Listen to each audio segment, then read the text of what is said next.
Yo, yo, yo. Pound for pound boxing channel. Hit that like button, hit that subscribe button. Comment below, share, do all of that. It's your host, F. Merritt, man. Got to talk about some things. Showtime. Last night on Showtime, a couple things happened. We got the zone fights. It's a couple things that happened, man. We got rumors. So let me start off with Showtime. David Benavidez. Let me say that again. David Benavidez. No, hold on. Before I start, hit that like button. Hit that subscribe button. Comment below. Support who supports you. Anyway, Showtime boxing last night. You know, the tip off for the little tip off for the whole, pandemic without crowd showing. David Benavidez. I didn't let promotion for the fight. I honestly forgot about it. I'm not gonna lie to you, but had to weigh in Friday. And if you looked at my last live or heard anything, any boxing news, you understand that he got stripped. He got stripped of his title. Didn't make the weight. He came in like 2.5 pounds over. It's the second time he has been stripped, but nonetheless, the fight still had to go on. So the guy that he fought was who did he fight? Angulo. Yeah, so Angulo had a chance to win the belt. Unfortunately, David Benavidez didn't. But nonetheless, David Benavidez goes in there, gets the job done, punishes him, gets a stoppage in town. I like the way David Benavidez fights, man. He is a just come forward type of fighter, always in your face, putting pressure on you. He's just a monster. All right, just a monster. Nothing you can do. He's coming straight forward, just beating you down. Everything, do whatever he wants to do to you. That's what makes the fight between him and Caleb Plant. It makes that it's an interesting fight. It's a very interesting fight. It's an intriguing fight because you got the bruiser, the come forward, putting pressure fighter against the slick fighter in Caleb Plant. But I don't know if that's going to happen. I mean, obviously, David Benavidez has to come back and get his belt, and then we'll see what happens with that. So, I mean, salute David Benavidez, handling his business, even though it was kind of embarrassing circumstances. It's the second time you've been stripped. Showtime they even had a piece and asked him, like, how do you not make weight when you have your own gym? And he was kind of explaining, the difficulty and the issues that he was having during the pandemic situation, everything like that. And a lot of things were shut down. He was kind of stuck in the bubble, and he didn't have the proper things to keep up with his weight or things that he normally has with his gym. So it's understandable. It's cool. It is what it is. This whole thing is new. Like, this is all news. It's going to take some adjustments for everybody to get used to everything. Nonetheless, he goes in there, gets the job done. Next fight, make sure you make weight, get your title back, and then move on from there. Okay. That was with Showtime. We're going to come back to Showtime because there's a lot. No, you know what? I'm going to talk about it right now. Fuck it. We're going to talk about Rollie, man. Rollie. This is a fight that really pissed me off because I like Rollie, right? Romero, TMT, signed the floor. He was on, I think he was on like a 6-fight knockout streak. And, he took the fight against Jackson Marinez.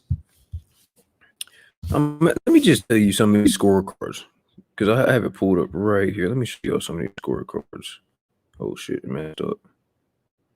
Because this is just, to me, when I'm watching the fight, I'm like, okay, Rollie's not going to the body. Okay, Rollie's trying to load up. Rollie's, he's getting outboxed. Look, in the middle rounds, he's getting tired. All you hear is, he was trying. But like I always said with the puncher, that ass power, when that power is not working on certain guys, what else do you have? What's your game plan? What other skills do you have? You can't rely just on your power, okay? You can't rely just on your power. You're going to run into that one dude that's going to be able to take your power and keep coming. And that's exactly what old boy did against Rollie. That's exactly what he did. He was shaking his head, putting pressure on Rollie. Rollie didn't break.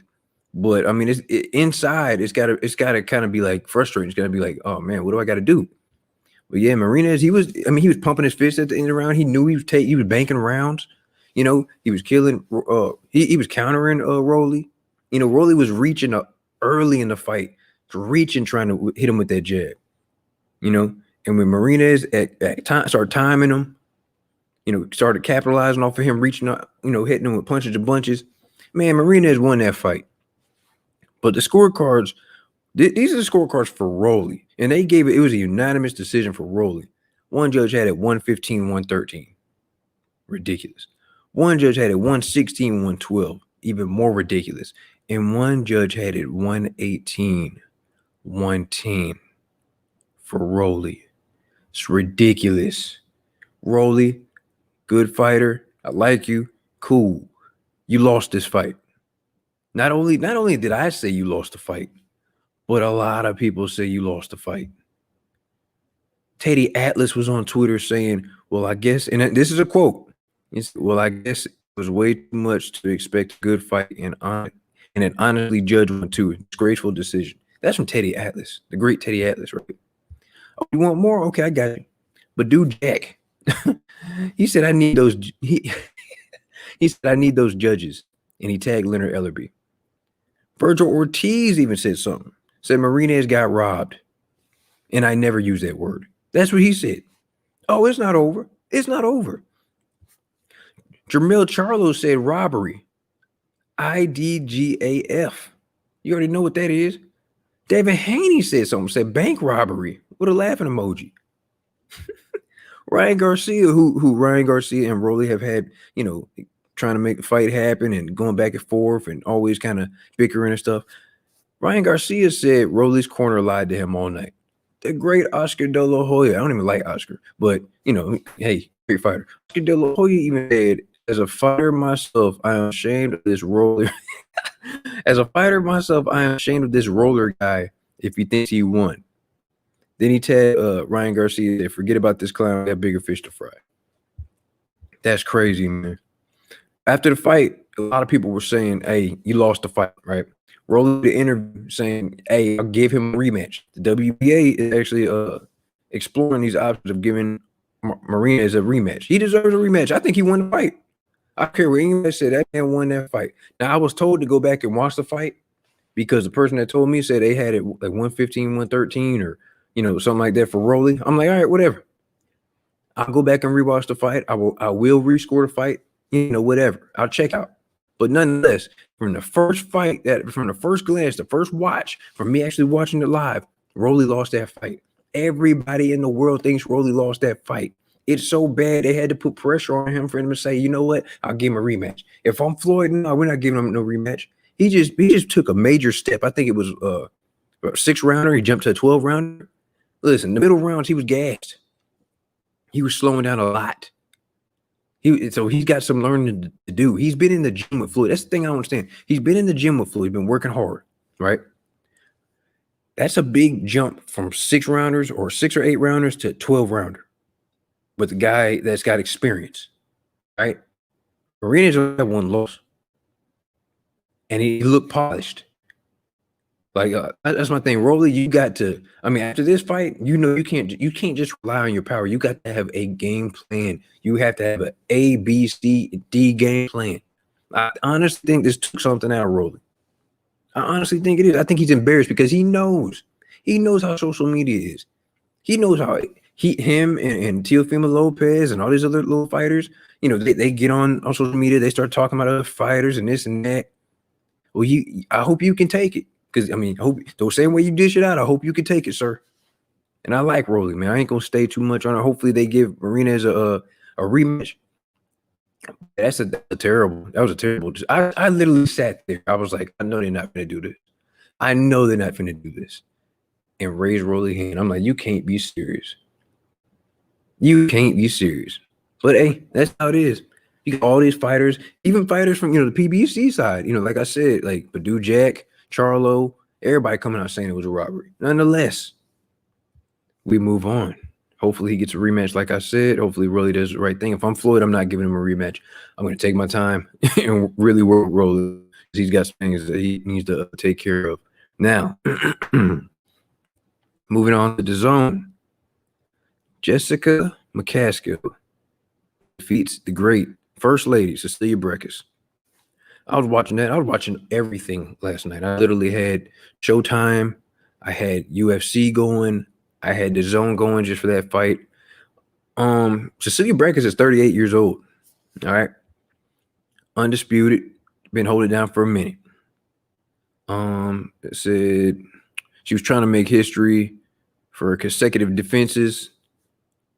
because she was tied with Joe Louis with a streak of 25 wins as a champion. Hey, Cecillia Braekhus looks like she got old overnight. Honestly, from the way I was watching the fight, man, from what I seen, it looked like she was just old. I don't know if it was the fact that they were fighting outside that could have played a factor, or she didn't have a good camp, or just the pandemic took something out of her. But it was just, I wasn't impressed. I honestly, watching that fight, I thought to myself, like, you know what? It's the reason why Cecillia Braekhus was avoiding Clarissa Shields. It's a reason why she was ducking her. You know, and I'm not really even sure if Cecillia Braekhus retired. I think she announced her retirement in the ring or outside of the ring. I would like to have you come back and try to get your belts back, get your win. You know, try to get that back and then retire. But we'll see. But yeah, salute to Miss Jessica McCaskill. You know what I'm saying? Undisputed champion. She handled her business. You can't say anything. I don't know what's next for her, you know, but did say she's like an investment banker or something full time. So hopefully she doesn't have to work anymore, man. And there's been another thing going on around women's boxing. First of all, a lot of women. I know I've been complaining about women's boxing. Their rounds are only 2 minutes. A lot of top-notch Clarissa Shields, you know, a lot of the women fighters, they want 3-minute rounds, but they also want equal pay with dudes. I think that's kind of difficult to do. I think, honestly, I think just one network needs to pick up all the women. DAZN, Showtime, somebody pick up all the women so we can get the fights we want, so they can get the publicity, get the exposure. You know, I like seeing women fight because I mean, if you can fight, you can fight. I don't care what you are. You know, I respect skills. You know, Clarissa Shields, she has skills. A lot of women fighters have skills. Just think about, remember us growing up watching Don King undercards and stuff, watching Christy Martin knocking everybody out. You know what I'm saying? Layla Ali knocking everybody out. Come on, man. You can't do nothing but respect that. Salute to Raquel Miller. You know, she wants the Clarissa Shields fight. Running into some issues with the, promoter and everything like that. But hey, hopefully we can get that fight. Hannah Gabriels. Hopefully we can get that fight. See, there's a lot of good women out there. The Hammer. A lot of good women out there, man. They need that. They need exposure. Let's get these women paid. They're working hard in the gym just like the dudes. We just need everybody on the same page, man. But yeah, salute to Jessica McCaskill. Salute to salute to all the women. Salute to Cecillia Braekhus. If it's over, then it's over. She's had a great career, undisputed, hands down, one of the best. What else we got? Keith Thurman. This is a quick stream I'm doing real quick. Keith Thurman and Terrence Crawford. I mean, Keith Thurman did a interview, BBC, talking about Bud. Crawford said he hasn't gotten any respect at 147. He hasn't done anything at 147. And if you send a contract, I'll sign it. Blah blah blah blah. All this stuff. And supposedly Bomac went on the Boxing Voice, said we're not fighting Keith Thurman. I mean, listen, I'm a Bud fan, especially when it comes to Bud and Spence. I'm picking Bud. Okay, Spence is a good fighter, but I'm picking Bud. I'm a Keith Thurman fan. When it comes to Keith Thurman and Spence, I'm picking Thurman. Okay. But when it comes to Bud, I think most intriguing matchup is between Keith Thurman and Terrence Bud Crawford. That is literally going to be a chess match. Keith Thurman's a big puncher. Terrence Crawford is just well-rounded in every area, but he hasn't faced that type of punch before. Keith Thurman has wheels, but he's having difficulty taking body shots. That's one of his weaknesses. All right. Terrence Crawford, you can't keep making excuses. First, we wanted you to fight Sean Porter. Oh, okay, well, we doing this. Then we wanted you to fight Kell Brook. Oh, well, Kell Brooks broke down, blah, blah, blah, blah. Now, the rumor is Kell Brook and Keith Thurman to think about fighting. I mean, what, dude, you got to fight somebody. You can't have an excuse for every fighter just so you can go fight a no-name international fighter that nobody's ever heard of and think the fans are going to be okay with it. Dude, listen, you got to do more than just wanting to fight Errol Spence. Errol Spence is busy right now. This is how I see everything falling out. I'm going to say it like this. If Keith Thurman, If Keith Thurman doesn't fight Kell Brook, he's going to fight a tune-up before the end of the year. Hopefully, end of the year. He said November, December, January, that time, right? Now, Sean Porter's fighting this week coming up, next week coming up on Fox, right? So he's going to get his tune-up out the way. Keith Thurman's going to get his tune-up out the way. They're probably going to fight each other for the mandatory for WBC, right? So they're locked up. Next, after whoever wins out of those two, they're going to probably get Errol Spence. Now, granted, Errol Spence is busy with Danny Garcia right now. After that, he has to have his mandatory with the IBF. And then he's going to get the WBC. Now, all of this depends on if Errol Spence wins. All right. It depends on how he looks. It depends on if he can have any setbacks. It depends on if he can even make weight. If he's like, listen, I can't follow this plan that we got. I cannot make 147 anymore. I got to go to 154. I'm killing myself. Then, we'll see what happens. But I mean, Thurman Bud Crawford, there's rumors that he's going to go up to 54, get the WBO belt. That'd be smart. Go get the WBO belt. But does it really matter? You go get the WBO belt. You're accomplishing something. You're putting more accolades on your resume. That's great. But that still doesn't guarantee you the fight with Errol Spence. Because guess what? The PBC, for whatever reason, doesn't recognize the WBO. So it doesn't matter what belt you get. You got to get a different belt besides that. You got to. Somehow, some way, you got to figure something out. And I hope he gets the Pacquiao fight. I hope that'd be the best thing for Terrence Bud Crawford. You get the Pacquiao fight. If you're saying no to everybody, then in my mind, you know something that nobody else knows. You get the Pacquiao fight. I don't see why people aren't putting more pressure on Pacquiao to fight Terrence Bud Crawford. I don't care if Bud messed up the first. I mean, I don't care if Bob Arum messed up the first fight. Oh no, I didn't want that. I didn't want Pacquiao to get hurt. I don't care about none of that. Pacquiao, grown man, he can fight. All right. That's kind of messed up. If I'm Bud, I'm going off. Like, why would you mess up the biggest fight of my career? Why would you do that to me? Everybody looking at me, questioning me if I really even want to fight anybody, questioning my heart. You know what I'm saying? I feel disrespected. And by your own promoter, yeah, I feel real disrespected. I could have got that belt. I wouldn't be out here having to fight and fight Amir Khan, David Benavidez. I could have been fought Pacquiao and been the A side to Errol Spence. Instead, you let Errol Spence, get two belts over there, and he's over there talking about 60-40 split, if that. Now, there's a possibility Manny Pacquiao could go fight Mikey Garcia, and it might be on his own. That'd be the worst possible thing. And it's an even worse possible situation is if Manny fights Conor McGregor. If McGregor wins, you're not getting that belt. We're not getting that belt. That's going to be disrespectful to the sport of boxing. McGregor's not even a boxer.